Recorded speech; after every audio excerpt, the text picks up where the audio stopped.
What? Why are you shaking your head? You're welcome.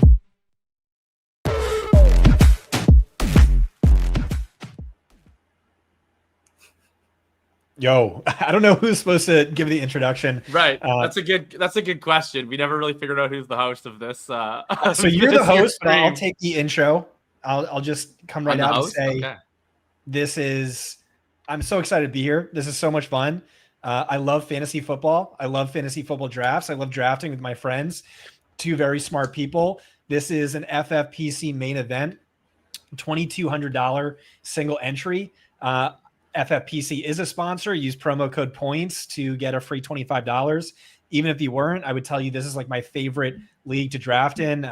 $1 million grand prize for the big gorilla or the main event. Tight end premium format. Love it. We'll go into the details a little bit later, but we're about to be on the clock at the 105. We are splitting this league, this draft 3 ways.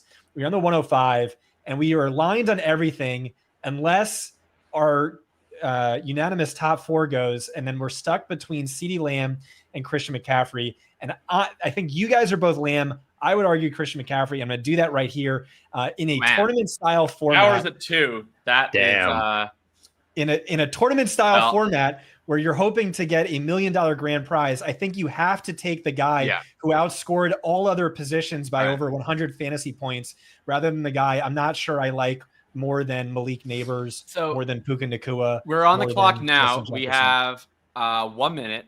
We now have 51 seconds. Yeah, I mean, full transparency, like I have Lamb ranked higher. I would rather take Christian McCaffrey. I already have a Lamb share in the main event. In terms of like how the board falls at this spot, I like the receivers better in round 2 compared to the running backs that we might get. So my vote would be CMC, but I feel bad if I'm betraying Ryan since I actually have Lamb ranked at 5 and McCaffrey ranked at 6. I mean, so do I, but it's an entirely different format where you like really have to lean into upside. Aren't you an upside apostle, Ryan?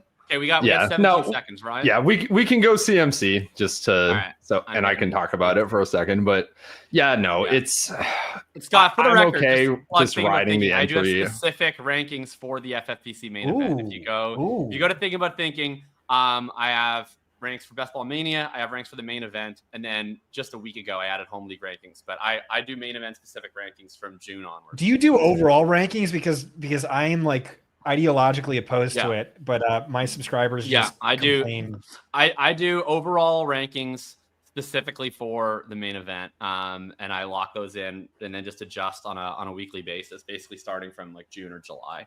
This is my similar to you, this is my favorite tournament. So they are a sponsor, again, promo code points, but even back when they weren't a sponsor, I would just make this spiel. Like a lot of people are like, hey, I love reading Ryan's content and your content, but I only read the free stuff. I just can't justify it. I'm in a $50 league. And I'm like, bro, draft some FFPC, draft some big gorillas. You are going to get addicted and you're going to win those. And so you're going to make back the cost of the subscription. So I love this. Ryan, did you want to make your anti-CMC spiel? Sorry, really quick before you go, I'm super sorry, Ryan. For people that are watching, I want everybody to be on the same page as to the specific format. So it's a $22 entry. What it is, you're in a 12-person league for the first 12 weeks. It's basically normal fantasy football. You play head-to-head. Then the top 4 make it into the league playoffs. That's weeks 13 and 14. There's a prize associated with the league playoffs. If you either finish top 2 in your league in the regular season, which really means you either have the best record or you have the best total points. Or if you win the league playoffs, you make it to the sprint, and that is a week 15 through 17 cumulative highest score. That's where the $1 million prize comes. So you have these sort of 2 goals. You want to make sure you finish top 4 in your league, ideally top 2 in your league, so you can compete in the league playoffs and secure your spot in the sprint. And then you have the massive sprint at the end. Part of the fun of it is that it combines a high premium on early season, it's a 12-week regular season, with a really high premium on late season when you have the big sprint at the top. I'll also note it is 1 quarterback, 2 running back, 2 receiver, 2 flex, and tight end premium, 0.5 tight end premium. Now, Ryan, I'll finally turn it back over to you, but I feel like people should get accustomed to the settings. Yeah, no, I don't have anything all that interesting or intelligent to say. It's literally where you rank Christian McCaffrey this year is literally just how likely do you think it is that he's going to get injured? Because when he's on the field, he kind of has to play a 90% snap share, and he kind of has to have the best workload in the NFL. So yeah, I'm fine taking him in a tournament format this high. I don't know, like CeeDee Lamb kind of sucked for like 6 weeks with Dak last year, right? Like whatever. CeeDee's probably old news. We don't need CeeDee. I mean, CeeDee Lamb's awesome. It's really just like the power law potential for a player who outscored all other running backs by over 100 fantasy points 2 years ago. And ironically, the guy who's missed double-digit games 3 of the last 4 or 5 years, he's the only one healthy in that backfield right now. So I like that. I will say FFBC, I've been doing this a long time. My track record is really good. In 2019, I had the highest scoring non-Christian McCaffrey team. And I did that on a single bullet. I'm friends with Theo Greminger. You can check out the draft we did a couple of days ago. He's a legendary high stakes FFPC drafter. We're going to do another one on Sunday. So yeah, shout out to the FFPC Fantasy Points partnership we have going on. You want to get the rules straight here, Jacob.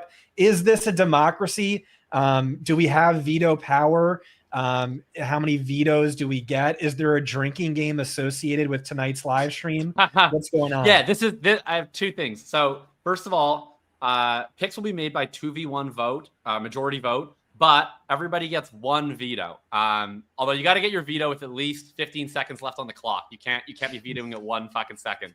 I'm also going to institute a new rule right now that if you veto, you get to use your 1 veto. You also have to take a shot on air if you do your veto. Perfect. Yeah. I love it. That's better. That's better than a Bloody Mary. I can do shots. Yeah. Can't do Bloody Marys. As long as I don't have to do that again, I'm good. We got Medi in the chat saying Brock Bowers 2nd overall is diabolical. To steal a common refrain from my ship chasing drafts, people forget that it is tight end premium.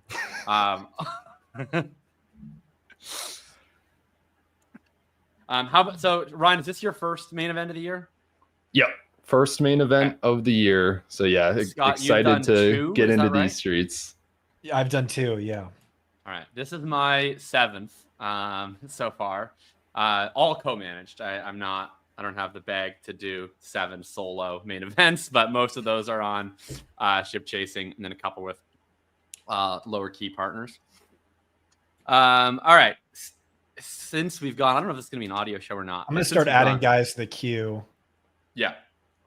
Okay. Yeah, you guys Scott just blind add guys to the queue. I'll type guys in chat if there's anything I start to feel strongly about. Don't forget the walls have ears. So Scott and I have access. Ryan doesn't. You type in private chat if you want to ask about a specific guy. For sure. I have no idea if anyone. Well, we'll ask you this: if anyone in our chat is drafting, we ask it on the honor system. You let us know, so that we know who out there is available. Since we've gone, it was Lamb, then Barkley, then Jefferson, Genty, Henry, Neighbors, McBride, Amon-Ra. We are 2 away here. Puka no, that stinks. That stings. The fact that Puka Nacua just went off the board, that we had potential there, and I have a 2-player tier. You probably have we're gonna get a good player. I really wanted Puka or this other player, but you might have wanted Puka, this other player. And the other player goes. I'm still pretty happy with this. My AJ vote here Brown? would be Drake London. Ooh. Yeah, my vote would also be London. I have a tier break between those 2. I would have voted for AJ Brown, but I'm fine with Drake London. Although this is I now have 66% Drake London main event exposure, but that's fine. Should be so lucky. Fine. All right. Okay, let me just. Sometimes used Honda Civic on Drake London. Damn. Who only had 16 more receiving yards than Darnell Mooney through 16 weeks last season. No big deal. Oh my God. AJ Brown may be the best wide receiver in football. Was that the best, second best, third best fantasy points per route run in fantasy points data history last year? Out of curiosity, Ryan, if Achane was there, were you going RB2 Achane over London? Yes, absolutely. Yeah, me too. Oh man. All right. My heart was I pounding would've there been when I saw there were 2 picks between us and Yeah, Puka I and would have been Achane were London. both I on would have been board. London. Yeah. I would have been London over Achan. I definitely wanted Puka the most, but I would have been London over Achan for sure. Oh my God, Puka would But I have been guess I would have been incredible. outvoted. Ugh.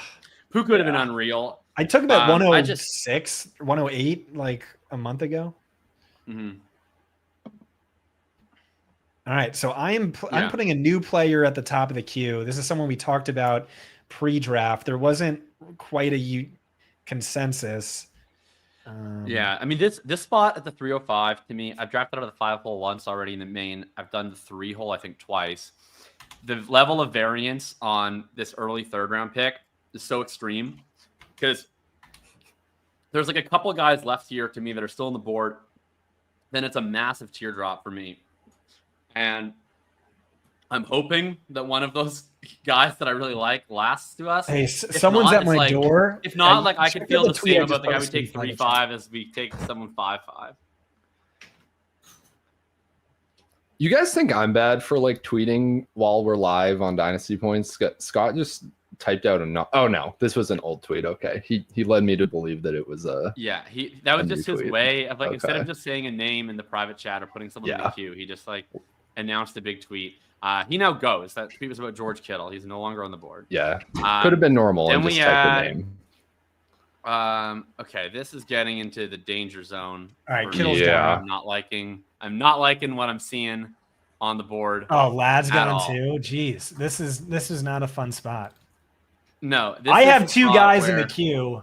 Yeah, one of those I'm vetoing. I'll tell you that right now. Yeah, well, I maybe know, I I know just think exactly. it's a I know waste of exactly veto. who Scott has in the queue. Then.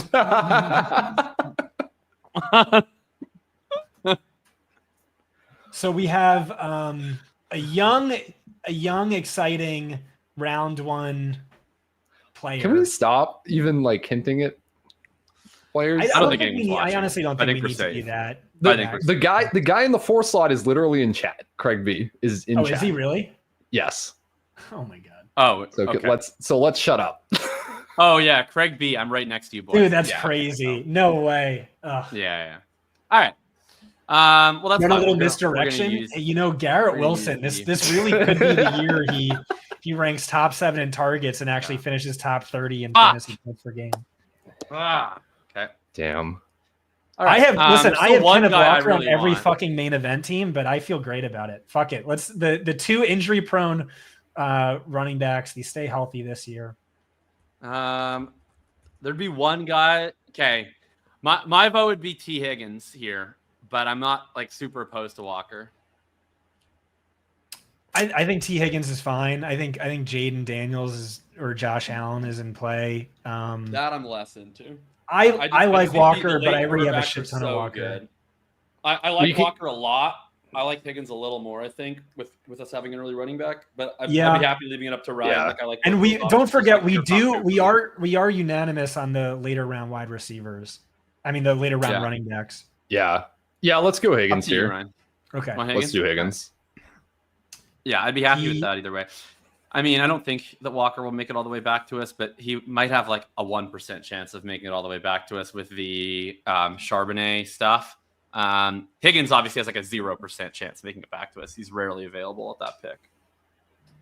T. Higgins getting some power slot usage potentially this year. I'll say this, with Higgins making it all the way to 3-5 and Achan getting sniped before London, as well as Bucky and Chase Brown all being gone before 2-8, I feel good about the McCaffrey decision. Yeah. Because I don't think, we could have done, I don't think there was any chance we were doing a running back in 2 once Achan was gone regardless, right? Like that was London or one of the other receivers. So if we had Lamb, then we'd probably go Walker there. So that's probably the 2v2 is Lamb and Walker versus McCaffrey and Higgins. Yeah, I like how it worked out. Apparently, I don't know if we're getting trolled here, but apparently 6 and 7 are also in chat. But I'd be Oh my surprised by God. that. we could be Yeah. getting trolled. But Well- damn. Did what was the name you That's wild. registered under? Is it Jacob Sanderson? I think used it's to just go like by my Pedro FFPC Sanchez. name, which is JL Sand 16. I don't know. I retweeted. Maybe I shouldn't have done it, but No, I mean, once we're streaming, like I have no problem with that. Oh yeah, DKB confirmed he is trolling. Okay. I believe the 4 is not trolling because his YouTube name is Craig B and his FFPC matches name is up. Craig B. So I'm pretty sure that would be a deep dedicated fake troll. from Craig B. Yeah. So I wanted to talk about something. We didn't really get into it too much when I did your show, Dynasty Points, which is far and away the best dynasty anything that exists on the planet. Please check that out. I had a tweet from like 4 years ago where it's like, hey, when you're drafting your managed leagues, be careful not to be too dynasty brained or best ball brained. Dynasty brain is when you're like way too obsessed with youth and you overdraft the rookies, totally ignore useful vets. And then best ball brain is when you like have a bunch of like ADP beaters who have zero upside. Like you get excited about fucking Jordan Mason and Tyrone Tracy and Jalen Warren. That's a huge problem. That's an epidemic that's just like everywhere in these fantasy streets today. The best ball brain rot. I don't want to talk about Scott, that. You just like have never drafted a 0 RB team before. Like you just listed like the type of player that is usually. No, I have. RB1 Those are on just FFPC.com. awful 0 RB players. Those are just guaranteed committee backs with no upside with someone better than them in the wings. So you layer your room. You got to get some early touches. This was a pre-show discussion we had. It's luckily it's irrelevant because we took Christian McCaffrey the first round. But pre-show, Scott was like, I was fine with the 0 RB team, and then was bringing up like Kenneth Walker and RJ Harvey. I'm like, what 0 RB teams do you draft? Because when I drafted 0 RB, 0 RB has like RB1 totally lost like, its meaning. It's like now when I've just drafted like, the 0 RB team in the main event, and I have like my RB1 is like Jaden Blue. Like it's a different world that I'm living in. But I'm talking about a 0 RB team. Yeah, damn. I would say like 0 RB starts with like Tony Pollard RB1 maybe, but Jacob's gonna tell me I'm a fake 0 RB guy for that.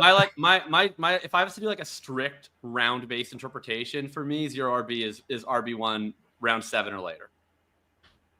I mean, I feel like in today's day and age, it's just like no running backs in the first 3 rounds, and that's a 0 RB build. Like that I mean, there's like that technically is. Yeah, like to me, there's like ways to like do 0 RB-ish drafts or like have 0 RB principles. Like there's hero RB, whatever else. To me, like as a strict definition, it's through 6 because that means you can, in theory, fill out the entire rest of your starting lineup other than running back before you click a running back. But anyway, we got into this because I wanted to talk about being dynasty brained, and I think you've been preaching this and you've done it better than anyone else, Jacob. I think that's no longer a bad thing. I really think that's a good thing. I think that's where like the entire edges, specifically this year, the best running back class since 2017 is being dynasty brain. Like look at my Exodias, look at the players I'm propping up as league winners. They're all younger players, rookies, sophomores. I just think that's a huge advantage. So I don't think dynasty brain is a thing anymore. And if it is, it's a good thing. But you want to give your spiel on this, Jacob? Yeah, I mean, I just think that you look at rookies over the past, like, frankly, almost 10 years, they are consistently accounting for a very high share of league-winning picks, of major significant hits, especially in the mid and late rounds. And when you're drafting in the FFPC main event and you are trying to put together a team that's going to win $1 million, and it's based largely on how you perform in the league playoffs, week 13, week 14, how you perform in the sprint. If you get there, week 15, week 17, you need to be looking at those late season league winners. And so, yeah, I think that that's absolutely crucial. We're seeing rookies play earlier. We're seeing them have more success earlier. We were going back and forth on reasons for that. It's exciting. And I couldn't agree with you more about this class. I think there's 2 things that are like really exciting about this rookie running back class, which is that in a vacuum, I totally agree with you. Best rookie running back class since 2017. And it came at a time when NFL teams are not drafting running backs high, which means that we are getting running backs that I think in past years were first round. So close. Yeah. Well, let's put a pin on it and try and have I'm looking at two wide receivers and a tight end, I think. This kind of there's like one other receiver that I would put in that group, but I don't know that I like him way more than the guys you put in. and I like all the names. Two that you old did today. guys. Yeah, I would like use a both of veto the on old Xavier guys. Worthy so fucking fast. Really? So Oh fast. wow. Okay, I didn't know you were out on him. I have like Ricky Pearsall 3 spots higher. That's funny because to bring you back behind the curtain, 2 of our ship chasing drafts we had a Xavier Worthy versus X person, and I voted against Xavier Worthy both times. I just voted Mike Evans over Xavier Worthy on a stream draft, so I'm not against you. But I'm fascinated because normally I'm around people who like Xavier Worthy much more than me. All right, so anyway, we don't have to discuss him here if you're taking him off the board, but old I'm Devontae curious Adams, about Chris Weck special is obsessed with him this year. Sam Laporta, who we Wow. never talked about, but is like honestly fine I'm as pretty like sketchy on him. as the clear tight end 4. He was hurt all last year. He was strong rookie year. RJ Harvey, one of my guys who I love. That's way too early for me here on RJ. Yeah, it is I just wrote him up today. I was pretty into the Adams play there. Same. Yeah, my pick would totally be Worthy, but I guess you're against that. I don't really know why. I would use that's a veto. fine. He's like one of my least favorite Okay. players. All right. Pickens? My vote would be Pickens, which is really early for Pickens, though. I guess Laporta's fine. I haven't drafted him yet. Tight end premium format. He's like totally neglected. Yeah, I have not been in on him at all, but if you're taking Worthy off the board, then I'm okay. Alvin Kamara is a technical value based on ADP. Absolutely not. Dude, Jalen Hurts. Jalen Hurts lasted the big 4 quarterbacks. We could do Hurts. I think I'm more Laporta than Hurts because I love the late round options at quarterback, but I don't know. I'm fine with either of those. I think I'm Hurts over Laporta if those are the 2 options. You're Hurts? Where are you at, Scott? I'm Pickens, but I guess I'd be Laporta if that's. Yeah, I'd also be Pickens. I'll give you guys. Wait, we got 2 for Pickens? Like Pickens? Yeah. Oh yeah, Pickens. Okay. Pickens. Oh wait, no, hold on. Wait. Fuck. Wait, Well, can I? We had like 3 seconds left. And we just all said Pickens. I thought I moved him to the top of the queue. I moved him second. No. Okay, this is actually a crucial thing here. No, they gave us Pickens. That's good, right? No, I know. I'm saying this is a crucial thing. You can add guys to the queue. Every time that we have 2 people making picks at the same time, something gets fucked up. So if I'm making the picks, you always don't try to make your picks. Yeah. So I'll make all the picks officially after the communication. You want to add guys to the queue, go for it. But I've had this happen before on a draft where like 2 guys made the pick at the same time and then accidentally it like got the wrong name. So we're good. That was I scary. hit Pickens. So yeah, you add guys to the queue. I will move amongst the queue. Put your faith in me to lead us to the player we've agreed on. I love it. How come you're so out on Xavier Worthy? Because again, like I podcast every week with the ship chasing guys. I'm like the dude. I have Ben Gretsch on, and I made my anti-Worthy. So like, I'm curious. Like, I'm never around anti-Worthy people. I am the anti-Worthy person, so I'm fascinated by someone who's lower on him than me. I just don't think he's good. I don't think the role is good. And yeah, if you want to check this out, listen to the podcast I did with Ben Gretsch. I went on like I will. I love that. I went like a 7-minute rant against Xavier Worthy, and I think I swayed Gretsch a little bit, just a little bit, because maybe the influence of Sean Siegel's tough, and maybe I put a little dent in that. Who knows? Dude, Siegel's the highest person I know on Xavier Worthy.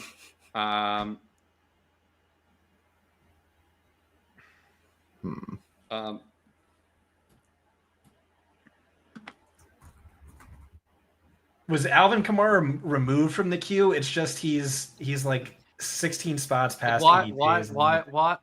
Like, oh, you talked about this. You said you wanted to draft like alphas, right? Where we don't worry about ADP values. Well, that's certainly true. I've never given a shit about an ADP value, but like it's funny you bring up Alvin Kamara because our first ship chasing main was a slow draft, and we had 4 people drafting at the same time, and all of us thought someone else was monitoring what was going on in the draft, and we auto drafted Alvin Kamara, which like was our nightmare. Like we wouldn't have considered Alvin Kamara until like probably the 8th. So like the idea of getting Alvin Kamara in the 4th round was just unimaginable heartbreak for a bunch of slappies. But yeah, I'm really hoping he goes here.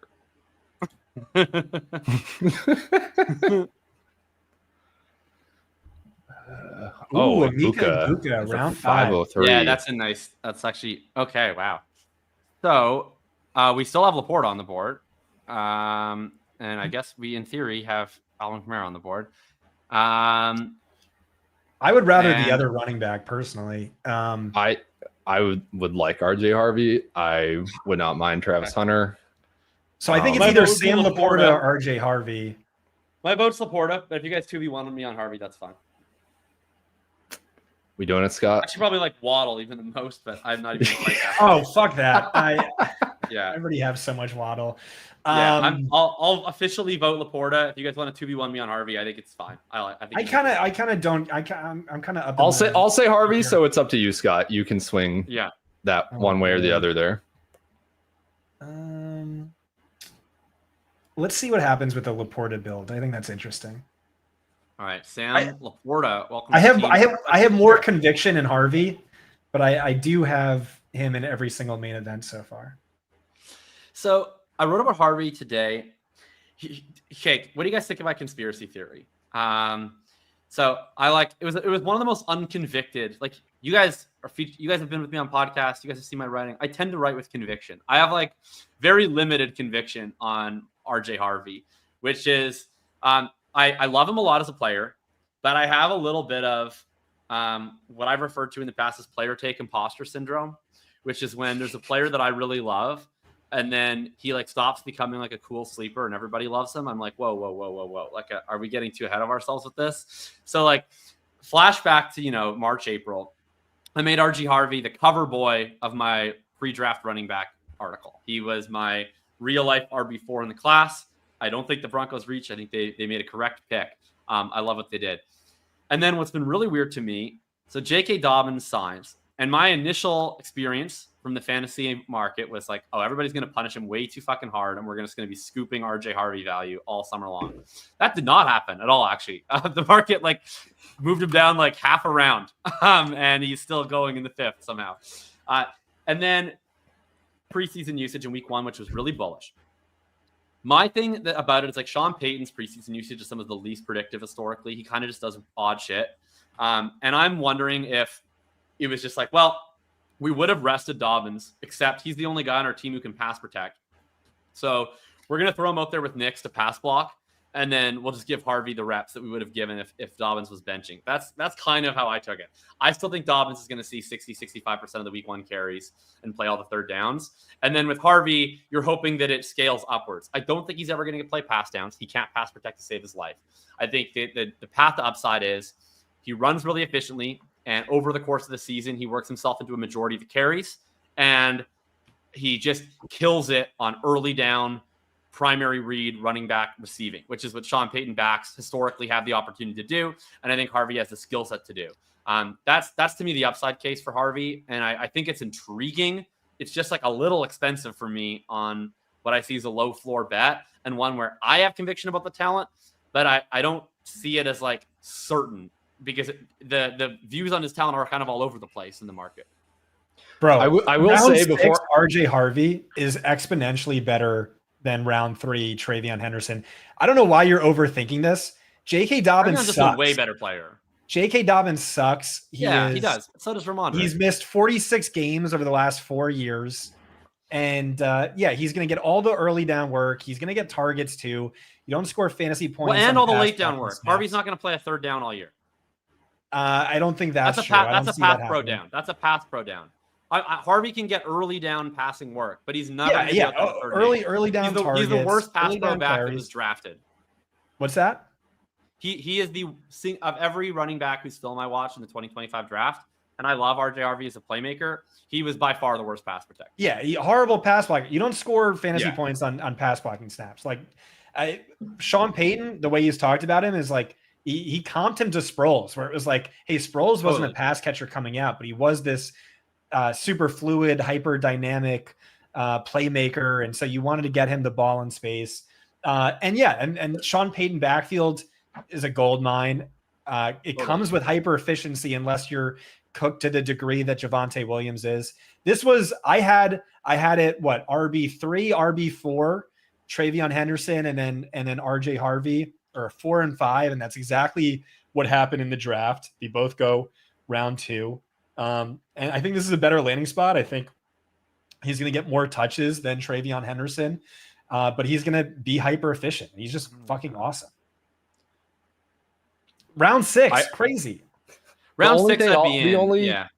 Yeah. The only thing I'll say, Jacob, is I think this is like a cognitive bias that you have where you feel vindicated on a take and it becomes like not the cool and edgy take to have. So you're kind of like, oh, damn, like there's too many people agreeing with me and now I have to run away with it. It's like, it's kind of the same thing Scott does every time that he writes up a prospect and he's like, hey, this is actually generational, like the best prospect I've evaluated analytically in the last 5, 10, 15 plus years or whatever. And then he's underweight on the guy in August and redraft. Like you guys just kind of have your idiosyncrasies here that this has happened to me so probably many get times. in your way more than anything. I knew about Glass Animals when they only ever had one song, and same thing with All J and Peach Pit, and and then once everyone else likes, I'm like, ugh. So it's a cognitive bias. It's like the hipster bias. You gotta turn it off. He's awesome, man. Amazing. While going there, I felt like I just got shot. I want to do one. I want to do one response that is like, this is in my nerdy corner here. Kevin had a great question, which is, has anyone done analysis of how much running back protection, I assume he means, or how much production comes on third downs? It's hard to tell how much of the time is spent. Pass blocking versus our dreams of infinite dump offs. 2 things. 1, Kyle Borgognoni did a great column on this. Third downs, not very important, actually. There's not a lot of production on it. We're about to go to war in a second because there's only one player I think is viable here. I think that it's fine at this cost. I'm not going to fight it. Especially with our build, I think this is like perfect. I actually have no idea who Scott's talking about. I think it's a good fit for this team. I'll put it in. I'll type it in the chat. Yeah, it's just. Oh. Yeah, I agree. Yeah, he has not been a target for me. I don't have any shares yet.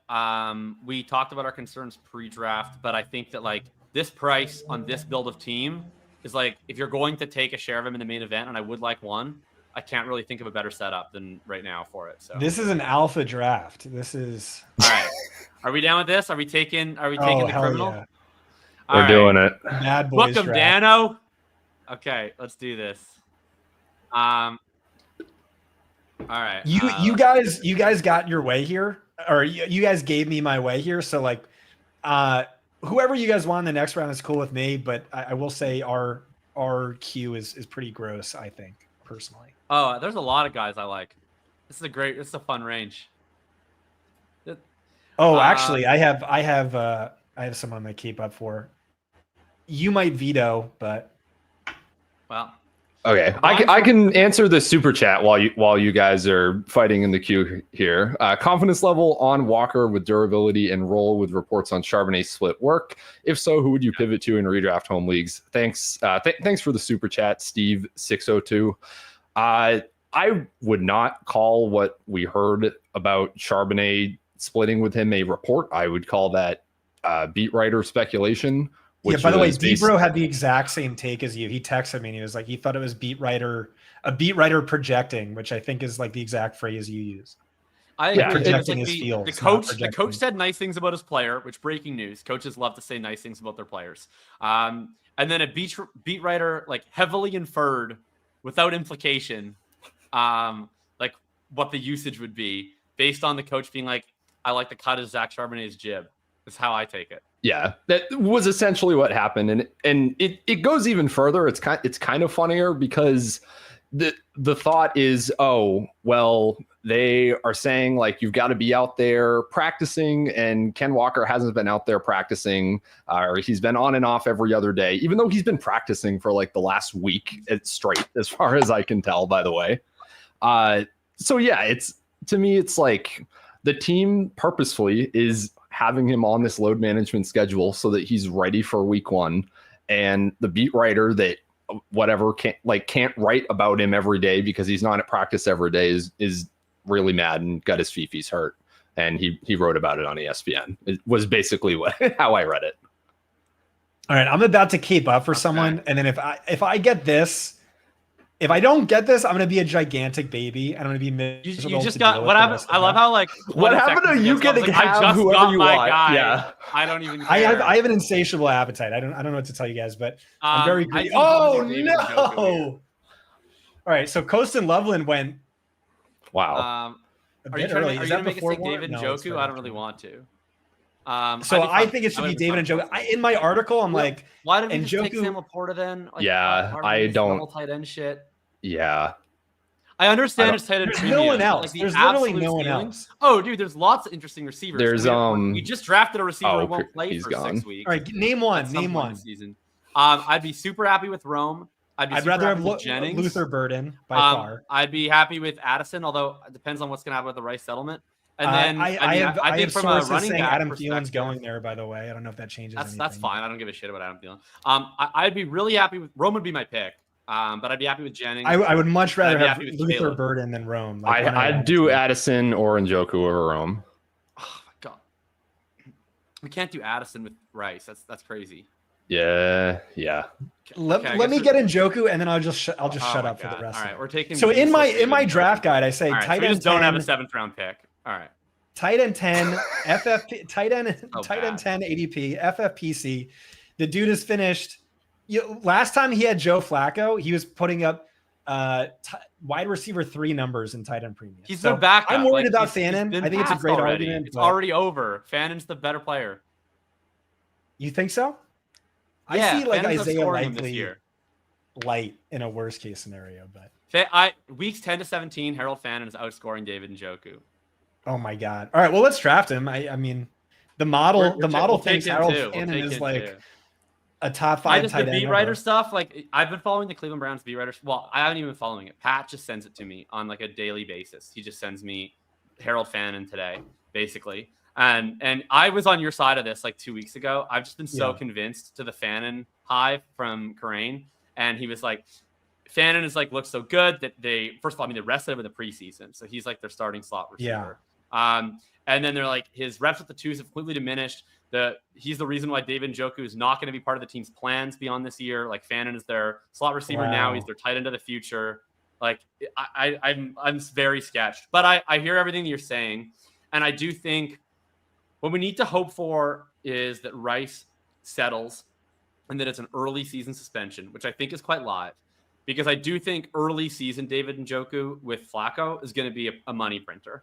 Like Fannin's going to be rotational early in the season. I think David Njoku is going to kick ass in tight end premium, but late season with like Shadur or Dylan Gabriel and Fannin stealing his routes, I'm hashtag scared. All right, you need to send me some links. This might be a little too dynasty brained for Could be round 3, tight end 2. I don't know. Could be. All right. I think maybe I'm just wrong, but like one of my like things that I almost never get on board with in FFPC is people are always trying to make me take early tight end 2s because it's tight end premium. And I understand that like on a base case level, they can outscore similarly drafted wide receivers. I just have a harder time like picturing the mega high ceilings of tight ends beyond like the absolute alien freaks, that were taken in round 1 and 2. Like to me, like I just struggle to see how Laporta and Njoku is the optimal 2 picks. Like I feel like I would rather have, like Jameson or Hunter or Waddle plus Njoku or Laporta plus Rome. Like those just feel like way higher up. Dude, those guys do not have anywhere near the ceiling. So last time Njoku played with Flacco, he was putting up 22 tight end premium fantasy points per game. And even last year with like the worst possible situation, Njoku was putting up 10 fantasy points per 16.4. Is that 10 more than Waddle last year or Rome? Yeah. I love how you've like taken Waddle. Like I love how your stance on Waddle today, this whole day of arguing in the chat, is simultaneously 1, this guy sucks, and 2, we can't take him because I have 100% exposure in the game. So I like Waddle. I think he's like fine in my rankings, but it's just whoever I'm drafting with, my co-managers think he's I don't know, like 3 tiers from where I have him. Let's see where it is. Tight wide receiver 24. I mean, he just sucked so bad last year. I just don't see a scenario where. Well, but like, why do we care that much about like 1 year? Like, I feel like he lives and Can we take the dies long with view? Tyreek. Like either Tyreek is a superstar and he's a high-end wide receiver 2, or Tyreek sucks and he's a mid-range wide receiver 3. Is that wrong? I mean, it could be right, but I think it's wrong. I think it's also easy to see the scenario where, one, their offense they get back to the 2023 offense, but Tyreek is not 2023 Tyreek. So in that world, you have the opening for this mega elite wide receiver ceiling, but this time it's Waddle and not Tyreek. And he's like, if he just posts his 2023 data again, like 26% targets per route run, over 2.5 yards per route run, like that's like an early round 2 per route profile. And I understand he never plays full routes because he is like always sniffing coke in the medical tent. And the Dolphins feel the need to never have a wide receiver run more than 85% of the routes because of the pre-snap motion. But I don't know. I think this is like maybe a disconnect between us. And I will say that I've been right on these calls sometimes, but also very wrong on these calls other times. So it's not an every time. It's like, I love these more long view profiles where you have like high pedigree prospect, has good stuff in the NFL, coming off a down year, and then sort of like trying to zoom out of the recent. Like I'm way more in a Breece Hall than you, for instance. Like that's I think a similar example to Jalen Waddle. There is one guy here that I will like pound the fucking table for if he gets to us. That would just make me love this team so much. All right. Well, then we'll have to take him because, hey, I just pulled it up. Bijan Robinson, Jahmyr Gibbs, Saquon Barkley all scored under 2.5 fantasy points per game on third downs last year. Yeah. Not a lot. No, it's not a big thing. Derrick Henry? Shit, what is Derrick Henry? The issue is that third downs also correlate to 2-minute drill work. I mean, well, you can't compare Harvey to Henry and. Well, he's not getting 2-minute drill for sure. But it's also like Denver's gonna fuck this year. They're gonna smash. They're gonna win so many games. That is like the case. I see the upside where if Harvey's really good, the team's really good. They could be like a 25 XFP per game backfield, and that's really fun. I also like, Damn. Yeah, the guy I really want here is Caleb Johnson. Really, I did not expect this. I'm not going to hate on it at all. I'm like, going to get outvoted on fucking Caleb Johnson now. God damn it! Like we're in round 8 now. This is no longer like round 6 Caleb Johnson. Like this is where I've been hating his price all year because he was like I had him pre-draft RB3. Like I love Caleb Johnson. But his price made no sense. Pause real quick. This is like an anti-veto. When you love someone this much, I feel like I have to let you have it. But like, what's crazy is like I know the streets in which you travel, and like this is an opinion that's going to get you trashed. So yeah, tell me why you like Caleb Johnson. We can draft him. It's fine. It's fine. We can draft him. I forego my veto for the rest of the draft. Let's lock in Mr. Johnson. I'm gonna go do a shot quick, and then I will talk about Caleb Johnson. Well, you need an anti-veto player, Ryan, and I think he might have just been added to the queue by Jacob. Oh, man. Remember, I can't see the queue, so I it's. But yeah, I will say very, very hard to keep up with what is in the queue and what players are coming up next. Just looking at the ADP list, I feel very lost right now. Yeah. No, Johnson and Warren going like 3 picks apart feels. I'm fine with that price on Johnson. Caleb is a much better pick than Warren. I think. I've been a huge Johnson guy, like dating back to Iowa. Huge Johnson guy. And then, you have a shirt that says that? Oh yeah, I do. And then this that really on your annoying Tinder thing profile? happened, which is that he fell to round 3 in the draft, but everybody just pretended he didn't. Like the entire fantasy market was like he was actually the round 2 pick of the Pittsburgh Steelers, not the round 3 pick. So he was just going in round 6 for like reasons that I couldn't figure out. Like there was literally a large portion of the season where 3 running backs back to back were RJ Harvey, Trevion Henderson, and Caleb Johnson. I'm like, okay, well, what's this polar bear doing here in Arlington, Texas? Like this just doesn't make any sense. And then now everybody started treating him like a rookie again. So like they're concerned about his early season role. and all of the usual bullshit that people are concerned about with rookies all of a sudden apply to him when he seemed to be Teflon to that for most of the offseason. And now I just get to bet on talent, which is what I would way rather do with Caleb Johnson in the first place. I like Jaylen Warren. I get it. I'm a nerd. I love spreadsheets. The Pittsburgh Steelers have had Jaylen Warren on their team for 4 years. They watched him next to Najee Harris, who was one of the least effective running backs in the entire league, while Jaylen Warren was posting top 5 rates in every advanced metric known to man. They didn't give a flying fuck about that at any point in time. They were like, Jaylen Warren, you're going to play third downs, the 2-minute drill, and we'll let you play an occasional early down series as a treat. And then they went and they got Caleb Johnson, who has way more talent upside than Najee freaking Harris, who's a dust ball. Jaylen Warren's coming off his worst season in the NFL by a mile. And I don't see how, like, the plan is not Caleb Johnson gets the Najee Harris role, plus maybe he'll be efficient, plus maybe he'll just get all of the carries. It'll be more like 2020 or 2021 Najee Harris. And then the other thing I'll add in is Aaron Rodgers just always boosts early down target rate to running backs. I concede fully Caleb Johnson will not be playing on any third downs. He's not going to be playing the 2-minute drill. It's not going to happen. But Rodgers I thought will that was the dump most off to important thing in anyone. the world, Jacob. What happened? No, just Anyway, I think we're getting we're about to be right back on the pick here, or on the clock here. Ryan, do you have any names in mind, or do you want to ask? I have about literally. I'm adding a bunch of guys to the queue. Yeah, tell me who's in the queue because I have I'll tell no you. clue. So the queue right now, the guys that I've added. So we've got Scattaboo, we've got Downs, we've got Burden, we've got Higgins. I assume Scott's the one who added Kincaid.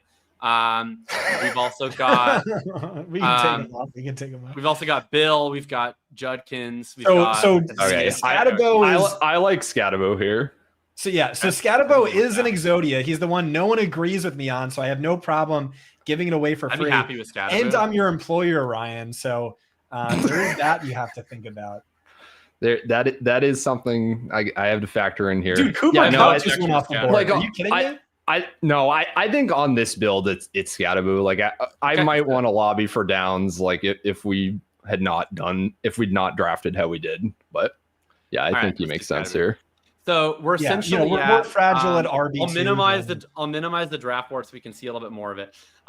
So we have currently McCaffrey, obviously hero running back. We now have 2 high upside rookie swings as our long-term RB2. We should probably look at some point to draft like a stable week 1, week 2 RB, but we can get some cheap guys late. I kind of don't care about that, honestly. Wide receiver, we have London, we have Higgins, we have Pickens. Rice is a Schrodinger in that he might be the best early season option imaginable, who then disappears middle season.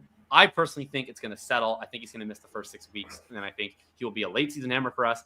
But in any case, we have David Njoku, who's essentially our wide receiver 4 on this build, with Sam Laporta as our tight end. I'm loving the structure of this team a lot. I know I was like ripping the Njoku pick, but I was being pretty hyperbolic, and that was like the first pick that we took that I didn't absolutely love. So I'm pretty into this team. So someone in chat just asked me if I like Khruangbin. I don't know if I pronounced that right, but they're actually a Houston local band, and I went to a bar right here, and they were like, Khruangbin was playing. Like, oh, I like this band. They're like, oh, they actually got their start here. They started at an open mic here. But yeah, they're an awesome band. Shout out Khruangbin. We need to give Ryan some picks. Who are all your shitty players that go in the later rounds that you love? Jaden Reed. Well, he's off. Jaden Reed's already gone. Yeah, if Reed was I was available ready to for make an round issue 9, about Jaden Reed. I would have been Yeah, right there with Scott you. would have vetoed our asses on Jaden Reed.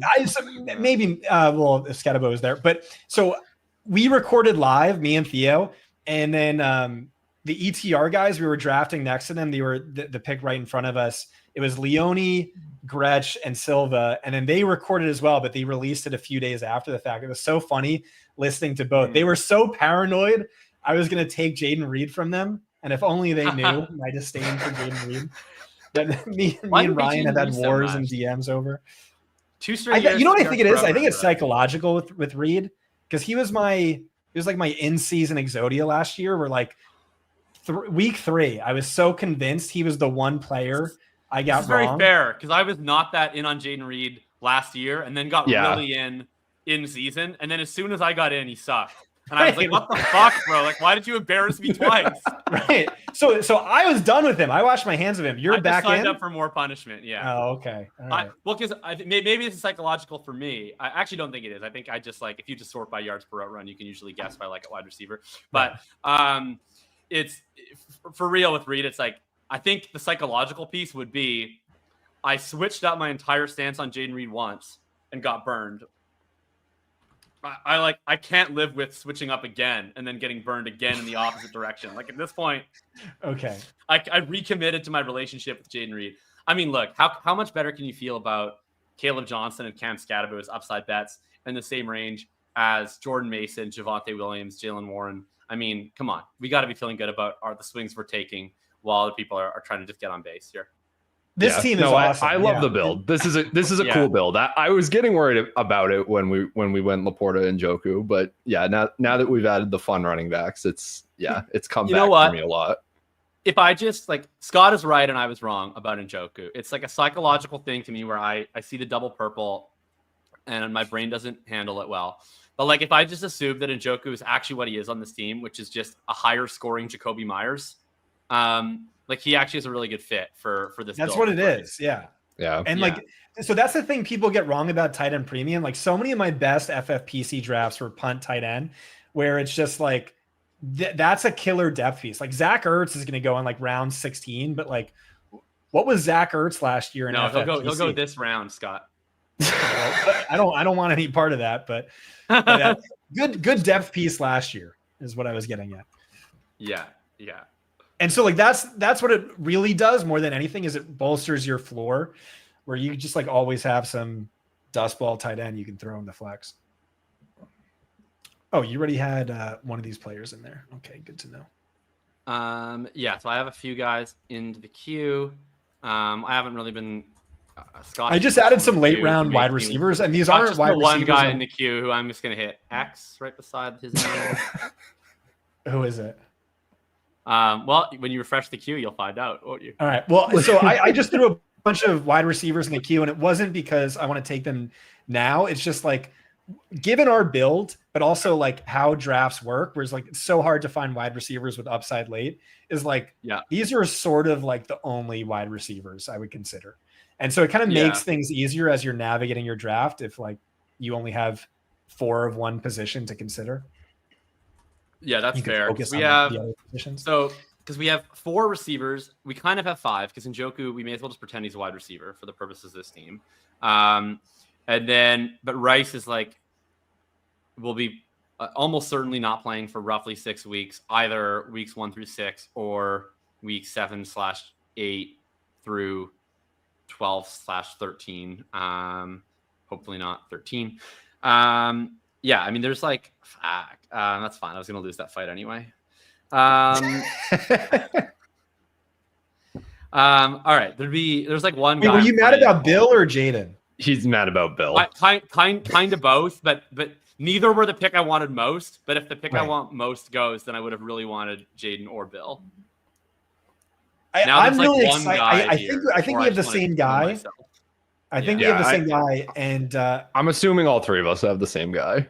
I think so. But if he goes, like, I have no idea who I want. The only other guys that were of interest to me were Jaden and Bill. If this guy goes, actually, you know what? There's some other options. That we can consider. There's 2 names I put in the chat. The first one is definitely who you guys are thinking, probably. But there's a whole position is also there as well. That's fine. I think. Yeah. I totally. You had a great shout out. At this point, I think you want to be. Once you punt quarterback to this point, like I want to leverage our position within the room, which is like, why do we have to kick off this tier? Like, let's just take a quarterback in like round 15 and let other people click their preferred names who might not even be our preferred names. You know, like I love that. You were talking about that in DMs earlier. Like, if you're gonna punt, you might as well just go all the way. Especially at quarterback. Like, it's deep this year. Like I don't think there's like that clear of a best. Like I don't really see the purpose of taking like the first of this group. I'm not very. There's only 3 other teams without a quarterback right now, too. Like, and like some of these teams will take a backup, but not all of them. And like we're gonna have options. Okay, is this Luther Burden? Oh hell yeah. Okay, yeah, we can go Burden. Ryan, is that not who you wanted?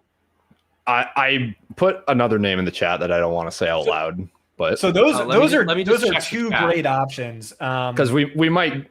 I think Burden is probably better for this team.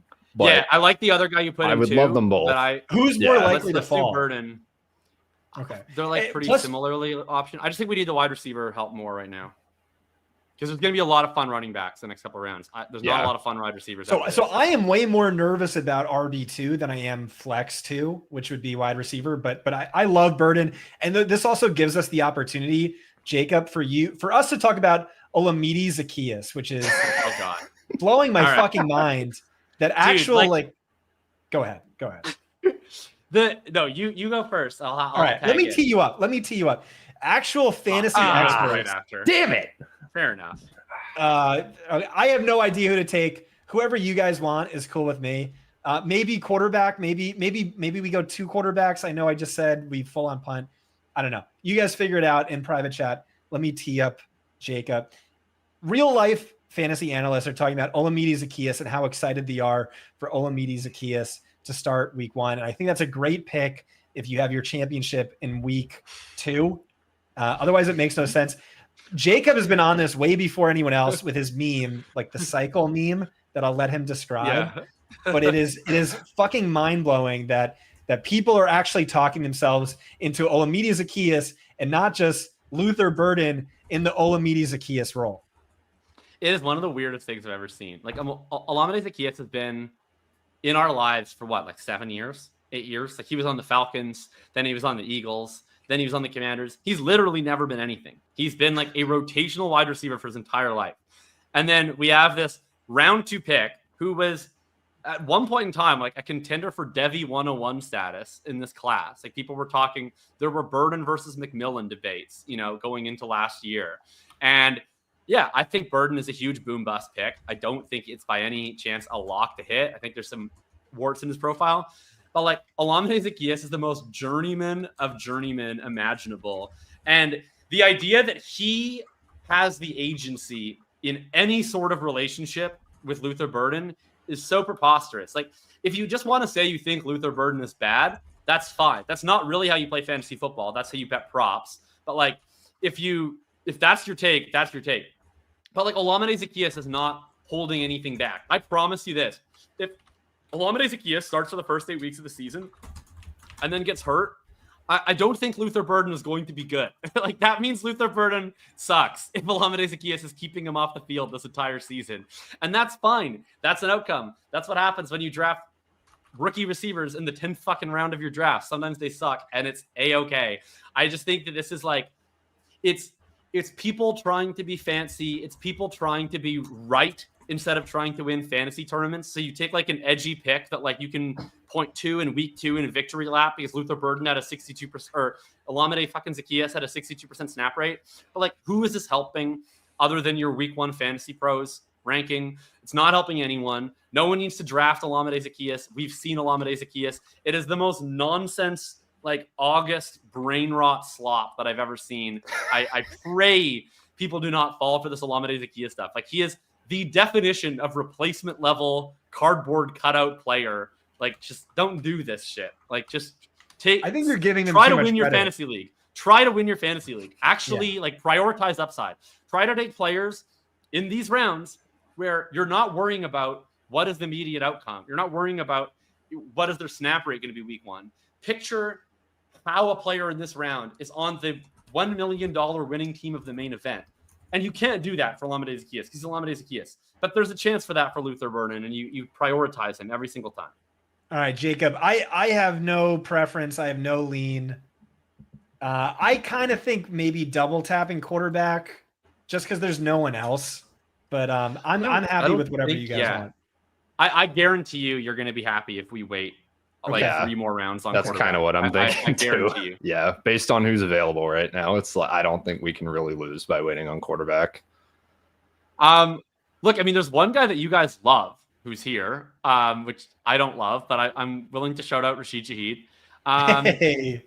And then there's a couple other interesting options. One is another late season high upside running back bet, and then there's 2 that are like early season bets. So Names that are in my mind would be Eckler and Bigsby for early season. Ugh. Judkins is the big swing, and then I don't Shaheed want- would be the wide receiver. Yeah, I'd be between Bigsby and Shaheed. Don't know if that sways I would anybody. be between Shaheed and Judkins. I'd be totally happy with taking a shot in the dark on Judkins. I mean, I think it's probably a wasted pick, but like it's round 11. I think it's worth a shot. I'm also fine with Shaheed, and then that would be like our last wide receiver, basically. Well, I feel like Ryan hasn't gotten any picks, so I'm gonna. I think Judkins is good. I think it's Judkins. Bigsby is early points in the year if we need it, but yeah. But there are some late early points, guys. Like we could do like Chubb. We could do. That's more what I'm thinking. Do we just cross off every wide receiver in our queue now, though? Because yeah, so Shaheed would have been basically our last wide receiver. I think so. We have what? So we have 5, but we really are only going to have 4 for however long Rice out. Njoku basically counts as 5/6. I think Max one more. Like that's why I was a little tempted by Rashid. We could have just closed the tab. But we probably still could, honestly. I mean, there's going to be guys on waivers if we need. We get the opportunity. I think the two. Backs. We're going to flex Njoku basically the whole season. Oh, guys, yeah. Can I kill Eckler and all Eckler types from this queue? Because I think if you want week 1 running back points, I think of a guy. I know what he's about to say. Who went round 18 in my draft last week. I don't even want to know. Do I want? I know what he's about to say, and I hate it. Who's your guy? It's disgusting, but it's guaranteed week 1 points. If that's what you're worried about, which I'm not. I'm legitimately curious. Who's your guy? That's not what I thought you were going to say. I thought it was. Fine. That's fine. Yeah, that's totally fine. I thought it was going to be the guy I just put in chat.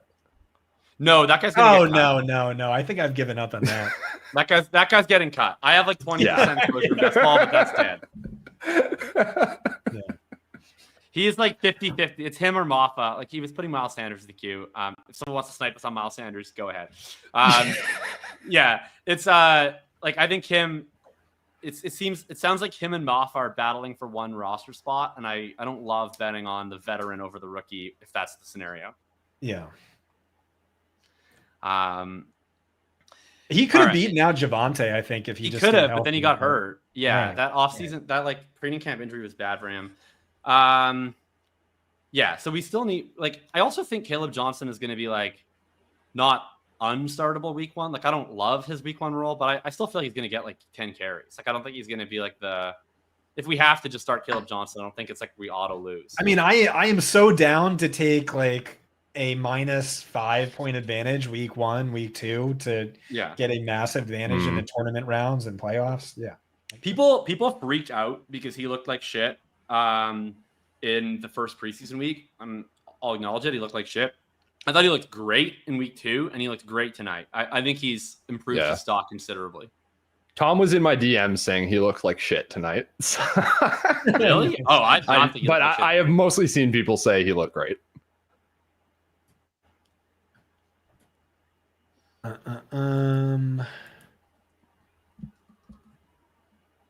Like Warren, I wrote him up. I wrote both of them up because I did 4 backfields today, which was the Pats. So you can enjoy the good works of Trevion Henderson. The Broncos, the Steelers, and of course the Washington Commanders, the hottest backfield in the league right now. And I think like Warren is going to be like the lead guy in week 1, but like he's just a caretaker to me. Like he's there until they trust Caleb Johnson. That sucks. That's not a great turn. Oh, damn. It's all right. We got one guy left. We still got guys. So we're gonna have stacking problems, unfortunately, but that's okay. Are we? I don't think we will. I also don't think stacks are like that hyper necessary in this format either. You think they're good or bad? I think they're good. I just don't think they're like. I don't think it's like you're dead if you don't have one, but I think they're good.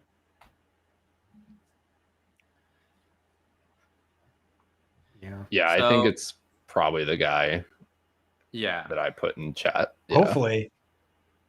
Yeah, that's fine. I'm not really sure. That's fine with me. I'm trying to think if there's any non-quarterback that would be a reason to. Oh, your boy Hunter on Henry him. just went. By the way, sorry. Yeah, I That's- know. that That is was A-okay. actually what I was groaning about. It wasn't the Drake May. That's what I was upset Really? about. No, I'm joking. I think Dude, that's Hunter okay. Henry's great for this Oh. format. There is actually one like elite week 1 running back play that I just put in the queue.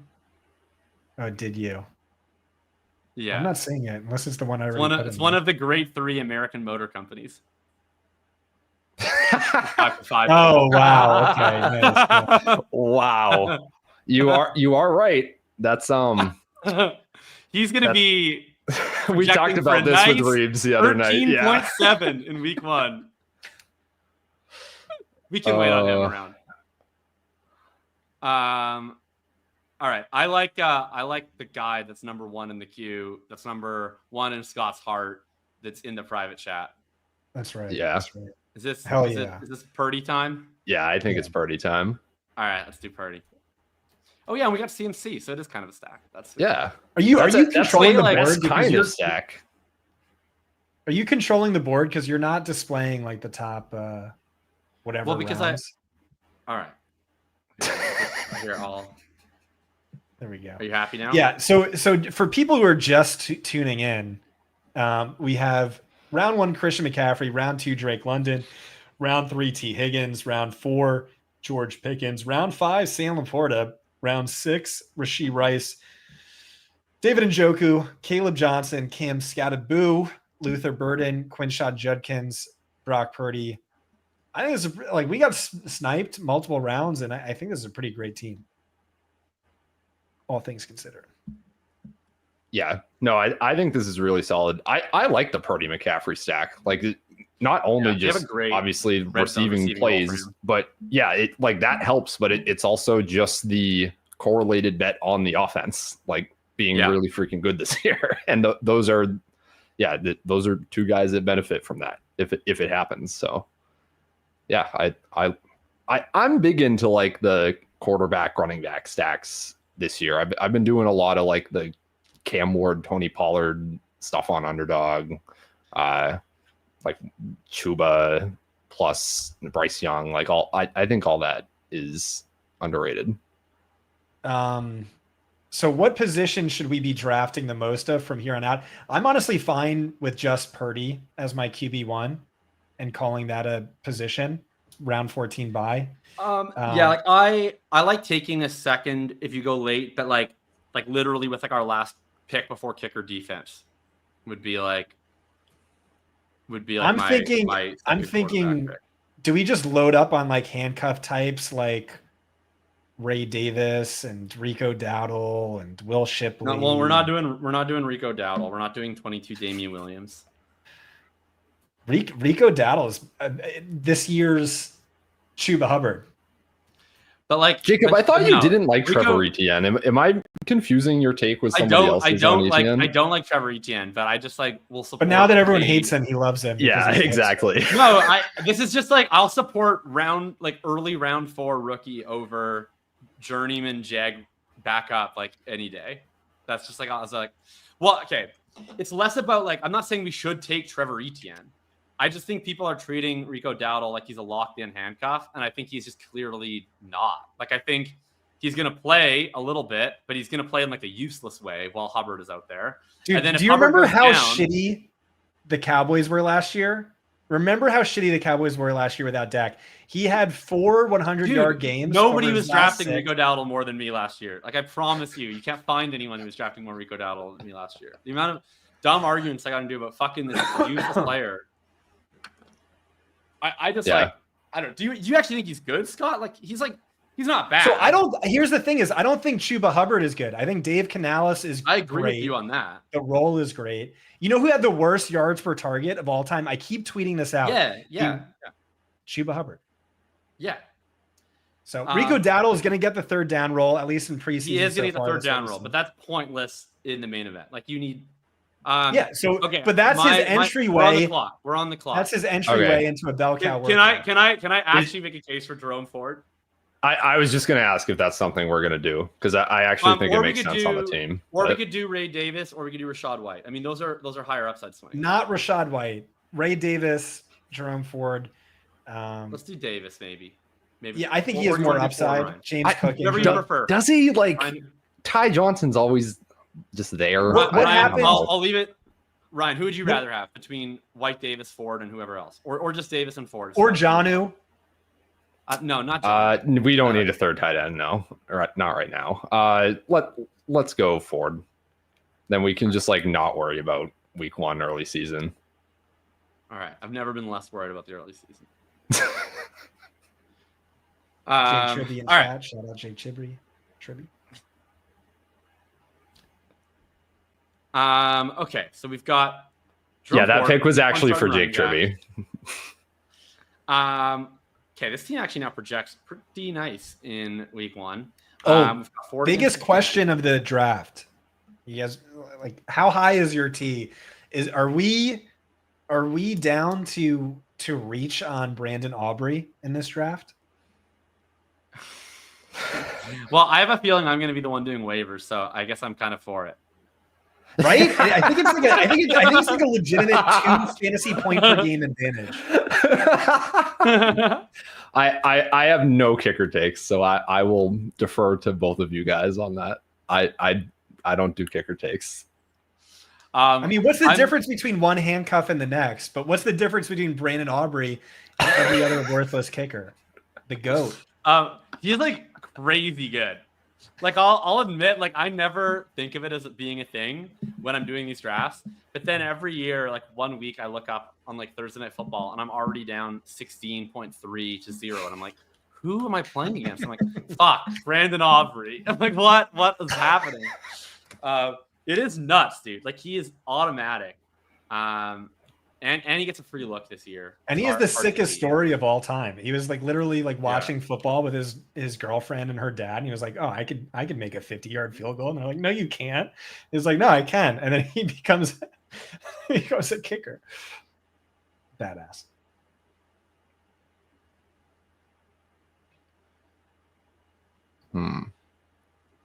Okay, how many picks do we have left before kicker and defense, or whatever it is you guys want to do here? We should map this out. What was the question? How many picks do we have left? What are we position wise? What are we thinking? This is the All right, so we have it's the end of the we have underdog 7 draft. I got to make the build work. We're locking in. So we have 7 picks left. Last pick is going to be defense. Brandon Aubrey, round 16, round 17, I'd say. We'll draft like 3 more random handcuff running backs, and then probably the rest tight ends is my vote. Upside tight ends. Fannin, T. Ferg. We talked about guys like that. Yeah. Okay. Yeah. But the thing with random handcuffs is like there's a ton of really good value. For sure. Like DJ Yeah. Giddens is basically free, and there's like 5 guys I like more than him. Both of the Rams guys are basically free. Well, Corum's the handcuff to me. The other guys, I'm not like, as change convinced. of pace. I'm not as convinced by that, but I think that but I think it's totally plausible. I think that like for the price of free, at least one of them has like immense upside. I'm just going to start talking about random tight ends. Elijah Arroyo, the way this Seattle talked about him when he drafted him, it was like a 20-year-old Kyle Pitts, his potential. He's going to have, I think he is going to be used like actual Kyle Pitts, unfortunately. Yeah, it sounds kind of bad. I wouldn't bet on much early in the year. Jatavian Sanders. Him I like. Because the what's the Big other tight end's Jatavian name? He's Tremble. Tommy Tremble's Tremble. gonna miss week 1, probably week 2. Yeah, and I haven't heard bell any cow hype tight about end Mitchell role. Evans. Mitchell Evans. Well, that's the tight end they drafted, but I haven't heard any hype on him, so I think we're safe. Mason Taylor, I'm actually not that excited about, but I mean, like, there's 0 target competition. It's fine. I guess I'm not as into like random tight ends. I'm into these like rookie guys you're talking about. Like I wasn't really into like the Jonnu. I just like we're never starting Jonnu over Laporta or Njoku. So it's like to me Jonnu is just like the tight end version of drafting like Josh Palmer. It's like what's the point? Yeah. But what producer like Tom just put in chat, I like. was what I was about to say. What are you Yeah, putting that's like Shaq? a great. No? We can get him like literally in the last round though. He never gets drafted. So I mean, if But that's we- the case, we then should- maybe we we don't should draft take a him in the tight last end. round. Yeah, if that's I would just keep like so we have what? So we have 5 non-kicker defense picks left. I would like at least 3 of them to be running backs, I think. Yeah, I agree with yes. And I think one of them should be Oliver Gordon. I literally just typed his name in chat. that. That sounds great. Okay. I am a little spooked that they're going to sign Brian Robinson, but if we dodge it, then I think we have a really That's the interesting- rumor we've been hearing. So that's like, this is how I see that. That's the rumor that they're interested in trading for him or whatever. Why would a team give anything up to trade for Brian Robinson when he's likely going to be cut if the reporting is correct? And then if he's cut, Why would they cut him though? I don't know. But like It's they stupid. basically confirmed I that they agree. will, right? Like Yeah. Yeah. I agree with you a week ago, but like now at this point, like they asked Dan Quinn, like he could have said like Brian Robinson's a part of our team, but he was like all but confirmed that he's gone. So like he's not going to be on the Commanders. Like there's the reports they're willing to eat salary to trade him. Like, so he's just That's not on the crazy. team. That's so crazy for really- a guy on a rookie deal. It He's is not- I don't like crazy. really understand. Like, I don't understand really what went wrong with that. Like, I think he's like fine, but like maybe they just went to him and they were like, "Hey, you're not our starter anymore. You're going to be like a depth piece for us." And then Fannin already. That stinks. Damn. Sorry, Jake. And then and then maybe he was just like, well, then like I'm in like contract year. Like, I don't want to be part of this, and I'm going to be like whining and mad the entire year. Do you really want me to be in the building? And they probably were like, okay, fine. Like, it's like kind of the nice thing to do, I guess. If you're going to bench the guy anyways, you might as well just move on from him and save the money. But yeah, and then Ryan, was the next part of what you were saying is like, if Brian Robinson's cut, why would he pick Miami when he could be the starting running back on Dallas or Houston? It's not. So if he's cut, he hits waivers, right? Or is that not how it works? He would hit waivers. Yeah. So pick up his contract. Yeah. That's fair. So yeah, maybe they wouldn't pick up his contract, but the Browns and Saints are also rumored to be active in the running back market. Yeah, they would be ahead of the Dolphins in waiver order. So yeah, I don't see the Dolphins as like the most likely unless they feel that strongly enough that they are going to make a trade. But I don't know. Yeah, I mean, to me, if you are willing to put in a waiver claim for his $4 million contract, why would you not send a 7th round pick for his $4 million contract? Fair enough. Yeah, I don't know. None of it really makes sense to me in terms of like what any of these teams are doing. If it actually got down to it where they were going to cut him, if I'm some team that was willing to take on his contract via waivers, like I would be like, why would I risk it? Like I would be like, here's a 2028 conditional 7th, and the Commanders would be like, well, decided we cut him, so we'll take the 2028 conditional 7th. Like. Yeah, so maybe I'm overthinking there, but yeah, that was my initial take of I think that it's all just HN Cope all the way down is what it actually is. It's me looking for reasons to not be worried about. I don't think HN. it's the end of the world for Devon HN if the Dolphins add Brian Robinson. Like it is the end of the world for Ollie Gordon, but like I don't know. Like I think it's fine if the Dolphins add like some bruising running back. Like I mean, HN was only got 100 carries his first year. I think he can lose 150. I think he's going to lose 150 carries to some combination of Ollie Gordon and Jalen Wright. If those 150 carries go to Brian Robinson instead, like it's kind of like whatever to me. It's not so much the number of carries as just the goal line work. Where early in camp, it sounded like Alexander Madison was like far and away their favorite for that job. So RB2 plus short yardage basically, and then he has the season-ending injury. They fucking hate Jalen Wright now, is what it seems like. Yeah, well, he stinks. I had that confirmed to me. So I was kind of like, we should talk about who to pick. But yeah, I was crafting the scenario where it's like, oh, they just have literally no one to give it to at the goal line besides HN now. Yeah, I would say Brandon Aubrey or handcuff with upside. There's like so many handcuffs that are like the same to me. I'd actually be fine with just doing Aubrey, and then we just fuck yeah, let's do it. Hell yeah! I've never been more excited about a pick. All right, this just saved me Let's do it, 5 yeah. minutes per week for an entire season. So Dude, there's There's nothing more high T. Like, what a fucking flex on these. Oh cards. damn! I just Like, saw. I you're up just against found the Fantasy handcuff Points that Brain I did Trust. actually kind of want, but well, it's fine. He'll come Alright, back. put it for in us, private maybe. chat. Yeah. But it's like, damn, these guys are so good. They even took a kicker in the 15th round. That's Yeah, that's actually lasting a while. All the drafts I've done so far, he's gone in 13. Where does Yeah, that Aubrey was take? Ryan. The Aubrey usually goes 13. That's what I'm saying. Ryan, the one that we got a discount on Aubrey. Ryan, the one that you just put in private chat. Is Did he go also the guy already? I would have. No. He's the guy I would have taken okay. had we not taken a kicker as well. So I would like him next round. If he's Okay. there. Sweet. Yeah, once again, for people just tuning in, I'm going to set our starting lineup. We have Brock Purdy at quarterback, Christian McCaffrey, and Caleb Johnson right now at running back. Drake London, T. Higgins as our starting wide receivers. Sam Laporta at tight end. Flex is George Pickens and Rashee Rice. Kickers, Brandon Aubrey. And then RB2 could be Cam Scattaboo, Quinshawn Judkins, Jerome Ford, Ollie Gordon. David Njoku could be in one of those flex spots. Caleb Johnson's not even a consideration for RB2. No, I said he You was. just took him. He's our yeah, starting he's- RB. Oh, sorry. He said, sorry, yeah. sorry, He's sorry. our starter. Oh, I You want me to missed it. slide in Jerome Ford? I could do it. I Our think week he has one the starting most lineup projected. includes Jerome Ford. Actually, Caleb has the most projected points week one, but Njoku has Correct. more projected points than George Pickens. Well, but that's fine because Pickens is a free look, so we're gonna know Pickens score before we have to Ooh, make that decision. Good call. Good memory on the free look. Yeah. Do you even know? So Do you we're know what gonna a free be- look is, Ryan?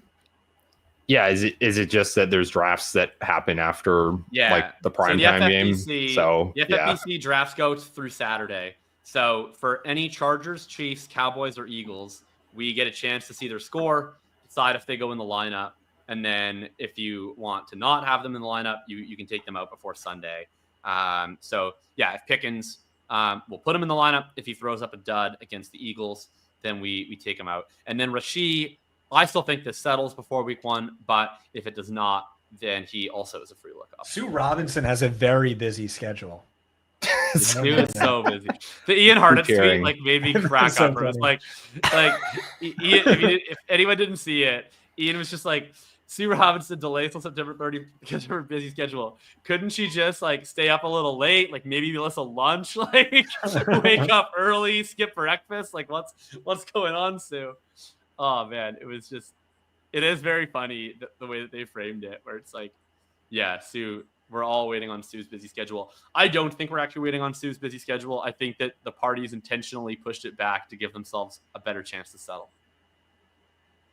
I think Sue could have squeezed him in. It was I'm just it thinking was she'd so weird though that you had like Rap Sheet reporting 10 plus is what the NFLPA was looking for, and then Adam Schefter was like, it's gonna be 6 games.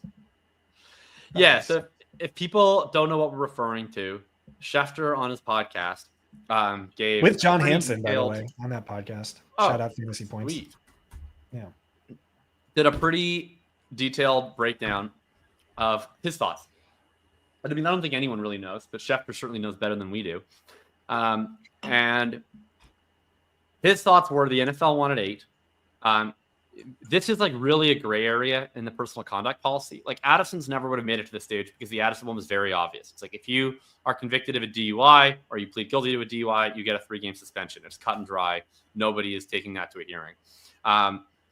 With Bryce, it's a gray area because it's technically a felony.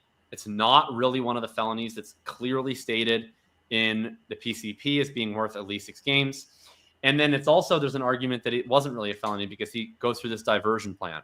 So the PA was hoping for, I think, 2 to 4. Schefter said NFL wanted 8. There are ways apart. And so like any collective agreement, if you work for a union job, you can go through whatever the grievance procedure is in your collective agreement. And in this case, that means taking it to Mrs. Robinson and presenting your best case on both sides. She hears the cases. She makes a ruling. What I think is that's actually what I was going to put forward with C-Rod. What I think is the scary downside of Rice and why I was a little hesitant on taking him when we were talking pre-show is we've all kind of assumed that if this gets to a hearing, we just get a ruling the next day. That might be the case, but like Sue might still be busy. She might say, I'm taking 3-4 weeks to look through, precedent and write a report and everything. And then maybe the suspension is 6 games, but it doesn't start until week 9. And then he's out for the league playoffs and it bleeds into the sprint. That'd be obviously really, really detrimental. But at any given time, the PA and Rice and the NFL can just say, you know what? Let's come up with something we can all live with. And Schefter seemed to kind of hint that he thought there was a reasonable chance that it winds up at 5 to 6 games, that the parties might be aware of that, and maybe they settle it. So I'm hopeful, because I would way rather have that. Yeah, and what I think about this is literally Yeah. whatever the lawyer just said. So that's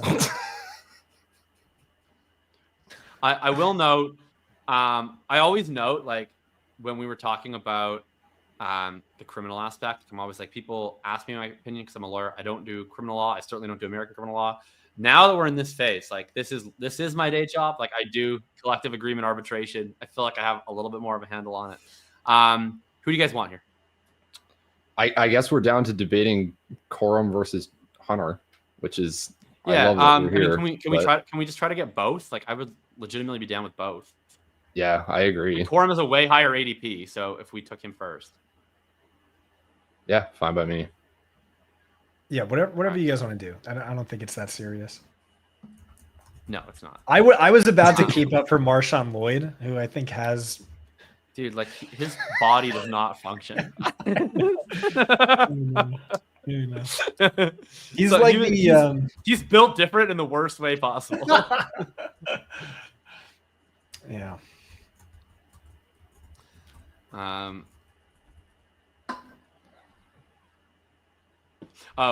Ryan.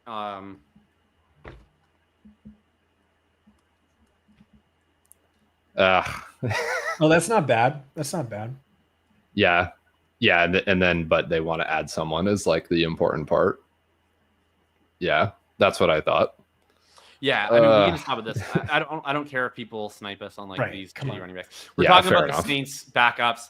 Unless anyone's heard anything different, everything I've heard is that it's clearly Miller as 2 right now. Is it like in the running back market? So is it good hype? Is there like a lot of hype on him looking? No, like, it's more just like he's the 2.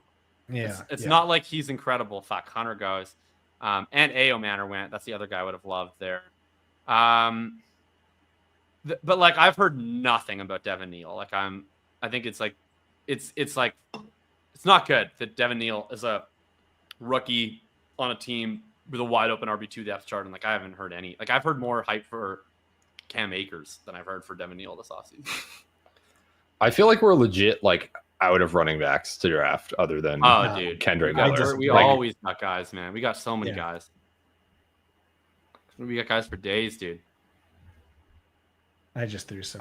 Can you name? Okay, yeah. Can you name some? Like, I have. Yeah, I'm adding a bunch into the queue. Oh, you can't see the queue. I can't see the queue. Yeah, I'm like madly okay, here, I'm scrolling. just gonna list off some names. I guess there's Damian Pierce. Lloyd, Moser, yeah, so he's at the top of the queue Maffa, right now. Kareem Hunt, Damian Pierce, Trevor Etienne. I think Damian Pierce is somehow my preference here. Yeah, I can tell you what my sources are telling me. They're telling me Nick Chubb is the guy, but he looks like dog shit. Yeah, well, and Pierce is. You know what, Scott? I don't need your sources to tell me Nick Chubb looks like dog shit. My source on that is D'Amico Ryans, who, when asked how does Nick Chubb look, said, "Guy's age." Like dog shit. That's right. That's right. But my sources are saying like literal dog shit. But yeah, Pierce looks great. Shot out of a cannon, rocked up, still has vision issues, missed a ton of time, but YOLO. Yeah, I think it's Pierce. Pierce. Nice. And look, if you want to really do Damian Pierce cope, I mean, the whole vibe on Damian Pierce was he thrived in the gap scheme year 1. They converted to his zone scheme. He had no idea what he was doing. They're going back to the gap scheme now. So in theory, Damian Pierce is that right? Back to Nick Haley. Yeah, that's exactly right. Coach. Okay. Nick Haley came from like the Patriots and like the Belichick. Oh, the Rams, right? So he's like a Patriots Erhardt Perkins guy. But then he went to the Rams, and he was the one who helped McVay like unlock the kind of hybrid gap scheme run style that they were doing. So like he brought the gap scheme to the McVay school from New England. So he's going to be installing like probably a pretty gap heavy run scheme this year in Houston.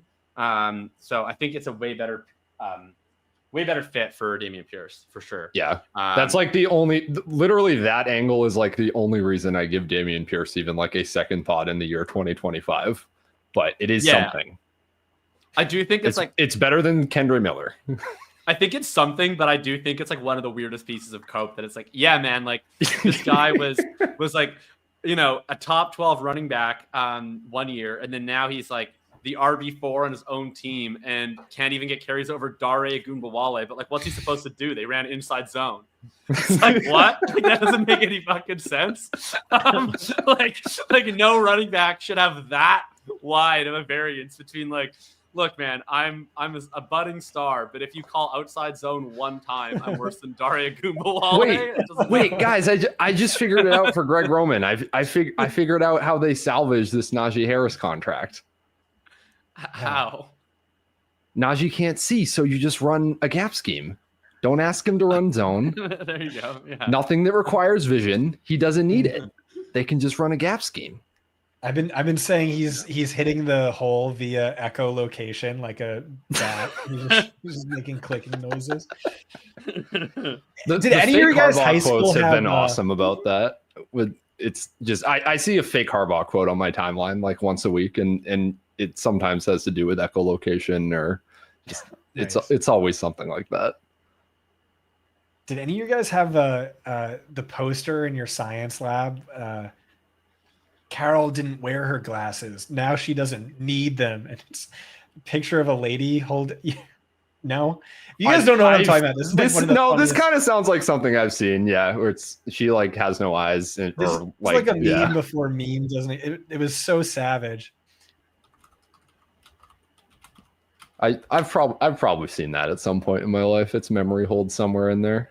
All right, here we got it. This was in my high school, Carol.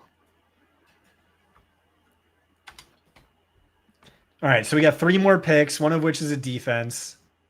We have, what is our build? Our build is 1 quarterback. Oh yeah, we could think about a QB too. There's one guy actually. I would take more tight ends, I think. Okay. Does anyone have any interest in Michael Penix? I kind of do. Yeah. No. Oh, okay. All right. We have London. Yeah, it's interesting with Penix. Like Zach Robinson could run more of the under center play action stuff. They were like dead last in the league in it last year. Obviously, Penix didn't really do it in college. Only had 3 games at the end of the season. It's kind of an efficiency cheat code. Yeah, I could get behind Penix. I think running back is pretty dead unless we want to do unless we care about the Kareem Hunt free look. So yeah, my vote would be Penix. I'd also be totally fine with.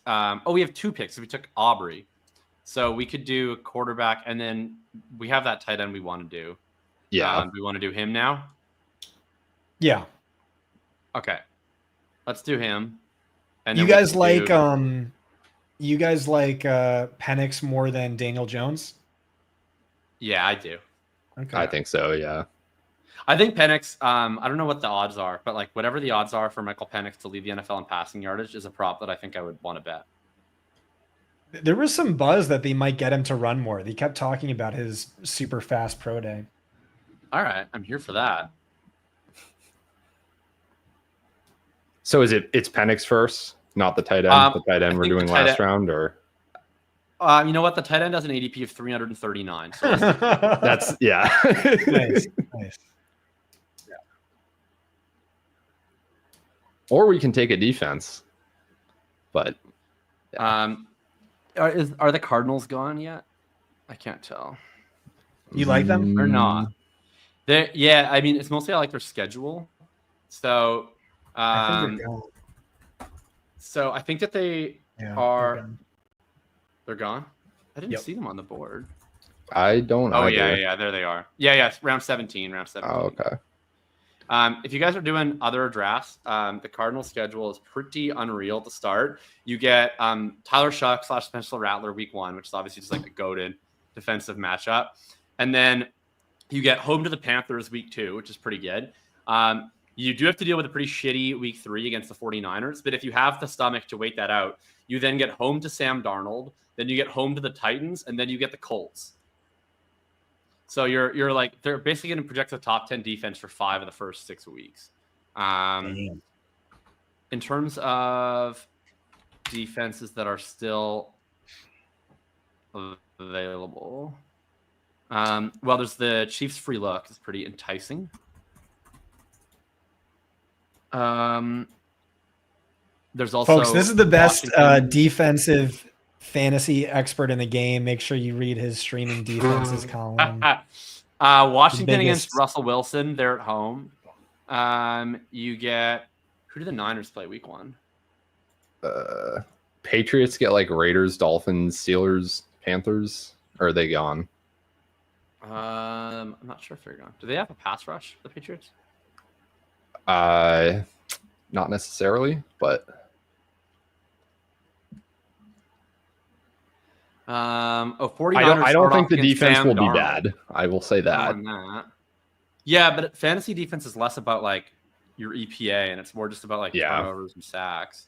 Yeah, FFPC, there's no negative points based on points allowed or anything like that. So it's really just sacks this is sacks and turnovers. Rams have Jared Verse going against the Houston Texans offensive line. That seems promising.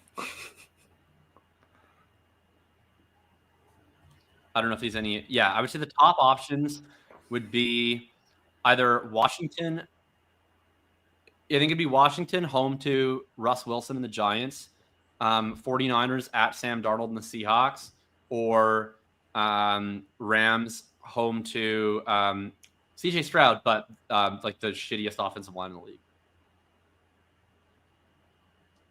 Thoughts? Yeah, I think Rams are promising, and they get Titans week 2, so you've got at least 2 weeks there. All right, I like that. All right.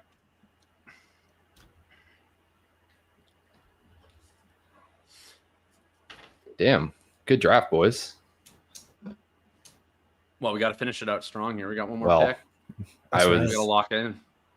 Yeah. We got to lock in. What if we got sniped on this guy? That would be pretty unreal. This is the pick that wins us $1 million. You can't talk like this. Will be the pick that wins us $1 million. Yeah, and we thought about it. We're so committed to it that we took a defense first and a QB2 and a kicker.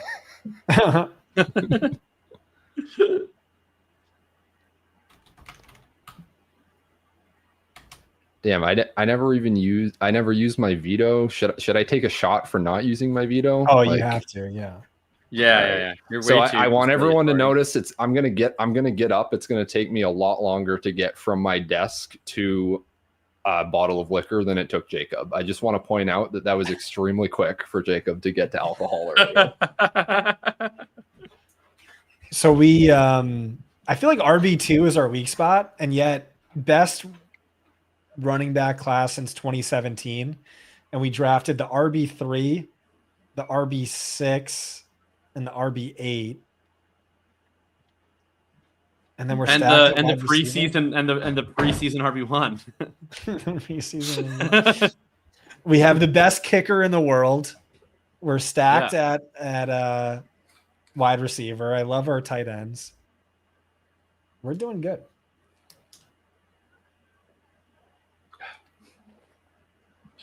I feel legitimately good about our running back room. I mean, we've got like a million high upside swings, like between Caleb, Scatabo, and Quinshon. I think our odds of having an RB2 that we love halfway through the season are actually quite high.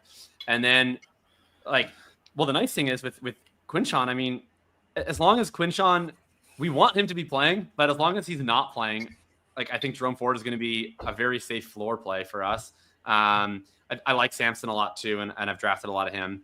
But hopefully, if Ford can just get us through the first couple of weeks, and for us to know which one of Caleb or Scatabo has the best early season role, then we trot them out from there, and we're going to be A-okay. We definitely need to run a little pure on Rashee Rice's legal situation because we're pretty thin at wide receiver. We only took 5 the entire draft, but overall, I'm very pumped about this team. Yeah, me too. Yeah. I think it's great. Yeah, the only receiver pivot that would have been decent was Shaheed. over Judkins, and maybe I'd have liked the team better that way. Probably. I don't know if I do or don't. I mean, it's basically like Shaheed, I think, is the better pick in the majority of scenarios, almost certainly. I do think Judkins has definitely the highest pure ceiling. And I don't know. Like, I feel like I'm willing to sacrifice Rashid Shaheed for the chance that, because I was really out on Judkins before the charges got dropped. I understand he still hasn't signed. I understand it's gonna be an NFL investigation, but like, he's gonna play this year at some point, and he's gonna be with the team this year at some point. I don't know. I think that in round 11, that feels like a pretty well calibrated bet and managed, where you just stash it and see what happens. Yeah, I might just have like Jonathan Brooks PTSD. Might be like my Judkins aversion more than anything. Fair but enough. It's totally different costs too. Like we were clicking Brooks in what was his ADP? Like round 5 or something? Round 5, round 6. It was not late. It was not round 11. Yeah, it was. I think it was like 7 or 8, but yeah.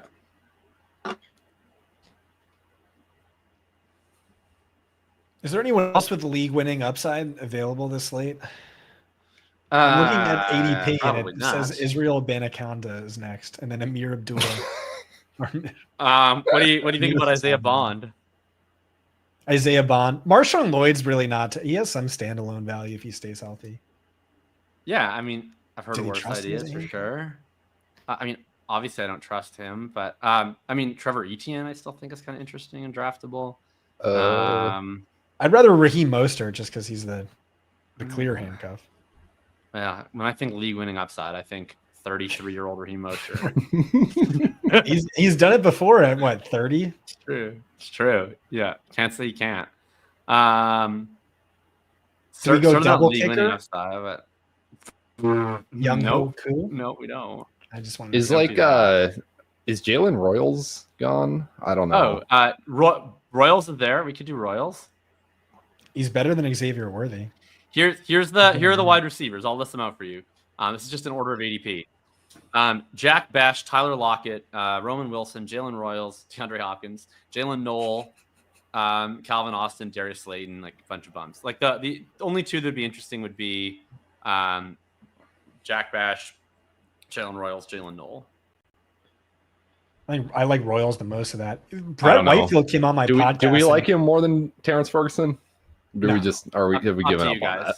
I'm like happy with either of those two or Lloyd. Really, any of the three are fine. I mean, this player is the player we're dropping for someone sexy we're dropping after week someone. 1, and so Yeah. Who do you want to drop most? T-Ferg? All right. Yeah, because if he Yeah. gets a 60% route share, you're like, oh shit, this guy's getting bids of 900 plus, and Yeah.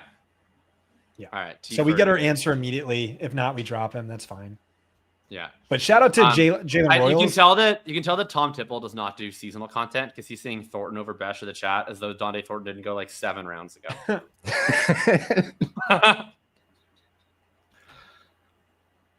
Yeah, man, the Dante Thornton going from nothing to he's in round 12. I promise from, you, he is still like- nothing. Yeah, sure exactly. I agree, but it was like instant. That was I don't know. I've like this side of Bill Krosky Merritt. I hadn't seen anything like the Dante Thornton immediate rocket ship up draft boards off of Bill Crosby basically Merritt is completely nothing. rational, and I don't see any problem with it. Dude, if Bill is like legit Rich. amazing, this is like the first true sleeper since like sophomore year Victor Cruz. Well, J-Rob. Who smashes? Who? J-Rob. James Robinson. James. Yeah, and James Robinson. That's fair. Oh, well, and Kyron and Puka like 2 years ago. Yeah. Yeah, but were they seen coming to the same degree though? I don't think Kyron and Puka. Kyron was they were- not. They were like Puka not being sort drafted of. in the vast majority of BBMs. They had like a 10 and 20% draft rate. Like they were Yeah. getting drafted in every BBM at the very end of the year, like how JCM is. But like they were being drafted in almost no June, July BBMs. J Rob had real hype, and then the Leonard Fournette cut Yeah. or trade. People were still Yeah. drafting. There was like Armstead ahead of another- James Robinson when Fournette got cut. Yeah, that's what I was trying to think of who the other yeah. Jaguars running back was that year. Because they Reichwell were Armstead J-Rob is a was only real, one like, of them. 5 for 5 Yeah. ass clue Good player. memory. Yeah. That is totally going to be a 5 for 5 clue one day. Well, I don't get to control that anymore. So, all right. True. Here's the final team, guys. At quarterback, we have Brock Purdy. We have Michael Penix. Our running back, we have Christian McCaffrey, our hero RB, followed by Caleb Johnson, Cam Scatterbo, Quinshon Judkins, Jerome Ford, Ollie Gordon, Blake Corum, and Damian Pierce. At wide receiver, we have Drake London, T. Higgins, George Pickens, Rashee Rice, and Luther Burden.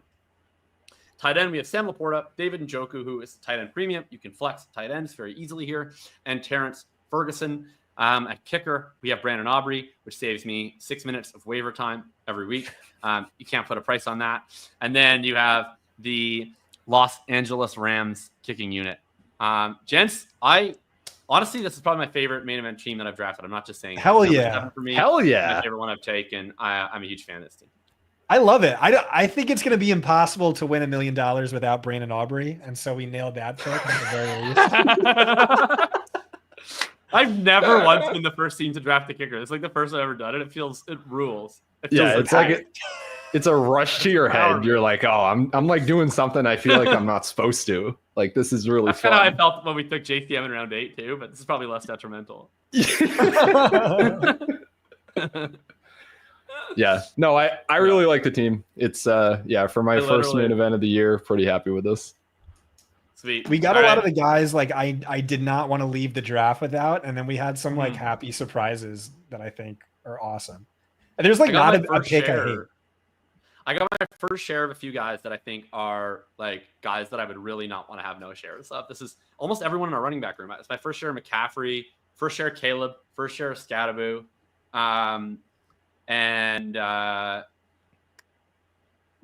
first share of London too. But that's I think it's like Laporta. I haven't done a build for him, but I've been curious if he's a better pick than I'm giving him credit for. Njoku I haven't taken yet either because I've been so fixated on Loveland.